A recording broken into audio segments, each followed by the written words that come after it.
Remember when everyone said Chris Paul coming to Houston wouldn't work? Apparently, Carmelo Anthony's signing has evoked a similar response.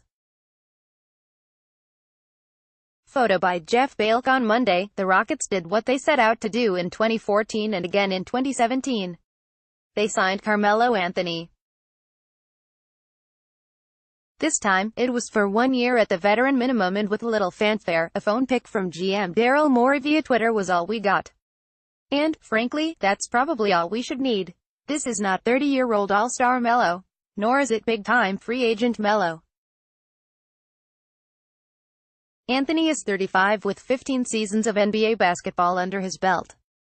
The last thing the Rockets should be doing is throwing a parade.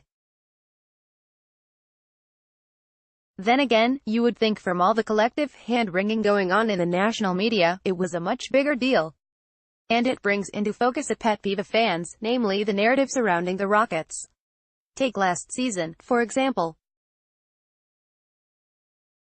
When Anthony, unable to get a deal done to get to Houston, joined Paul George and Russell Westbrook in Oklahoma City, NBA analysts went crazy. OKC would be the team to challenge Golden State, they would say. A couple months prior, the Rockets traded for Chris Paul. He came to Houston with a huge fan celebration, roundly criticized by the media, as was the trade itself. There aren't enough basketballs to go around, they said. We now see how that turned out. Fast forward to Monday. The Rockets sign Anthony, finally, yet the response is quite different. Now, according to most of the sports talking heads, Melo is washed, cool kids speak for washed up, and the loss of Trevor Ariza is going to take them from one of the best defensive teams in the NBA to mediocre at best. Anthony is, after all, an awful defender, they tell us. Oh, and then there is the whole Carmelo can't play for Mike D'Antoni thing after the two clashed in New York. Or the belief Anthony will never accept the lesser role to Paul and James Harden, desperately needing to be a marquee star and protect his brand and fragile ego. Hell, the Rockets won't even be able to get him to play power forward. He'll insist on playing his natural position at small forward. And don't even think about asking him to come off the bench. No chance, they say.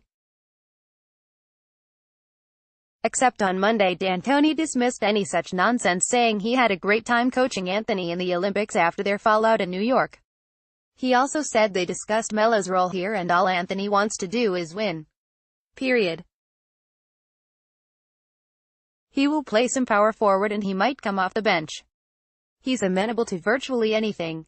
All of this carping is infuriating to fans and, to be honest, should be to people who know basketball. Those naysayers act as if the Rockets haven't considered all of these things themselves or done any homework. Morey, the league's best GM and probably the most nerdy, responded brilliantly to Sports Illustrated on Twitter when they noted he used a 2013 video of Anthony to welcome him to Houston.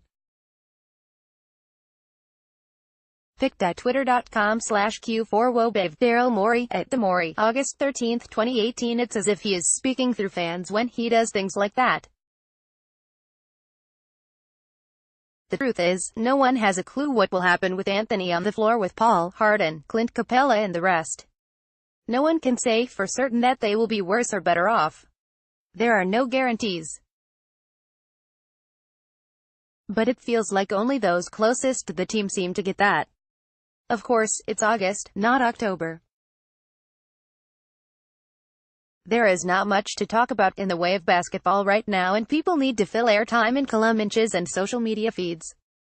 Besides, winning is the best revenge, and our bet is the Rockets get plenty of revenge come November.